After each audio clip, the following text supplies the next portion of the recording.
ते कुठून कुठे गेले याच्यापेक्षा आमच्या या कळवेकरांचा पाणीचा प्रश्न जो आहे तो मार्गी लावणं महत्त्वाचं आहे। महापालिकेच्या अधिकाऱ्यांचा नियोजन शून्य कारभार याला जबाबदार आहे। एकीकडे ते पत्रामध्ये गेली 1.5 वर्ष बांगर साहेबांनी पत्र दिलं आहे, सौरव राव साहेबांनी तशीच्या तशी फोटोकॉपी नंतर 6 महिन्याने ते आल्यावर दिलेलं आहे, परंतु फरक काहीच पडत नाही। आणि त्याच्यामुळे हा नियोजन शून्य कारभार याला जबाबदार आहे। 650 MLD पाणी येते एकीकडे म्हणता आणि इकडे कळवेकरांना पाणी नाही आहे, 1-1, 1.5 तासच पाणी सोडतंय। चाव्या कोण फिरवतंय याचे जबाबदार कोण आहे? या चाव्या ज्या फिरवल्या जातात आणि मग आपलं महत्त्व वाढवलं जातं ते देखील याच्यामध्ये तपासून बघायला लागेल। आणि हा संताप आमच्या महिला भगिनींनी व्यक्त केलेला आहे। येत्या 10 दिवसाची मुदत दिलेली आहे, त्याचं आंदोलन हे फार तीव्र करायला लागेल। प्रत्येक गोष्टीमध्ये काय कोर्टाचा आम्ही निर्णय घ्यायला जाणार का? अनधिकृत बांधकाम असेल कोर्टात जा, डम्पिंग असेल कोर्टात जा। मग तुम्ही काय करता? अधिकाऱ्यांचं काम आहे ना, ते त्यांना अधिकार दिलेला आहे, त्यांनी हे करायला पाहिजे।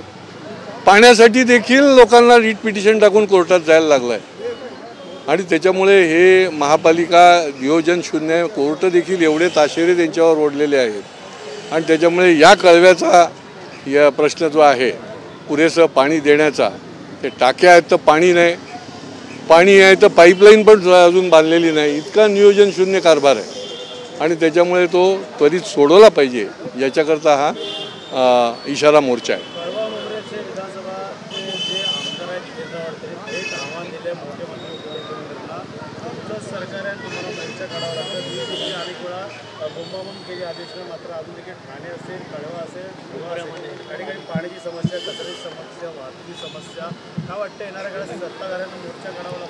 नाही, राजकीय स्टेटमेंट देणं सोपं असतं की काही झालं की ढकलून द्यायचं, पण प्रत्यक्ष या ठिकाणी सामान्य नागरिकाला न्याय देण्याकरता मग तो सत्ताधारी असो विरोधी असो त्यांनी न्याय देण्याकरता शेवटपर्यंत हा प्रयत्न चालू ठेवला पाहिजे।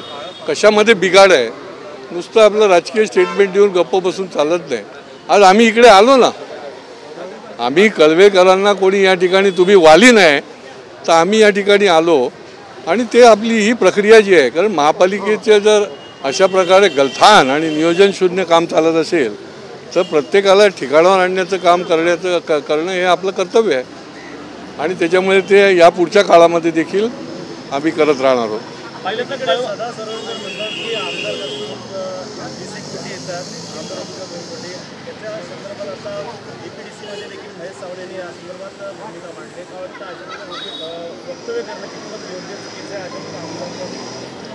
नाही, आता त्यांनी वक्तव्य केलं आहे तर त्यांच्याच लोकांना तुम्ही विचारायला पाहिजे की बाबा हे असं बरोबर आहे का चूक आहे, तपासून बघायला लागेल की खरंच 20 कोटी जर गेले असतील तर विचारायला लागेल। लोकांपर्यंत तर ते पोचलेलं आहे, त्यांनीच त्यांच्या माध्यमातून त्यांना सांगायला पाहिजे, मार्गदर्शन करायला पाहिजे।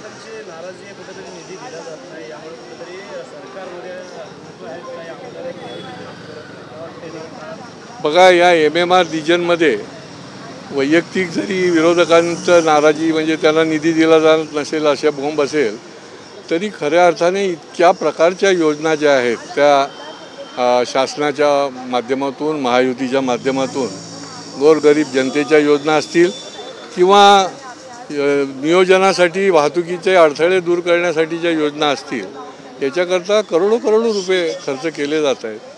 त्याच्यामुळे असं म्हणून चालणार नाही की निधी दिला जात नाही। या ठाणे जिल्ह्याला फार मोठा निधी जो आहे तो निरनिराळ्या माध्यमातून या ठिकाणी उपलब्ध केला गेलेला आहे।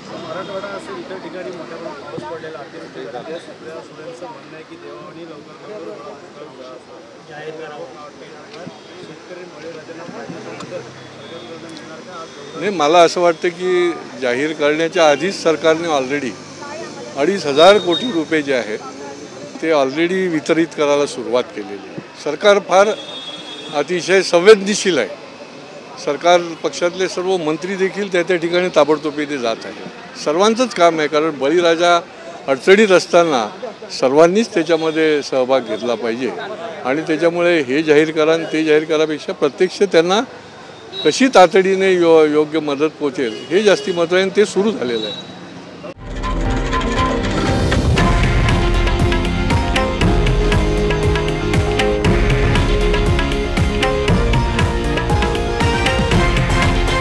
हे आहे देशातील नंबर 1 न्यूज नेटवर्क आणि आपण पाहत आहात TV9 मराठी, एकमेव.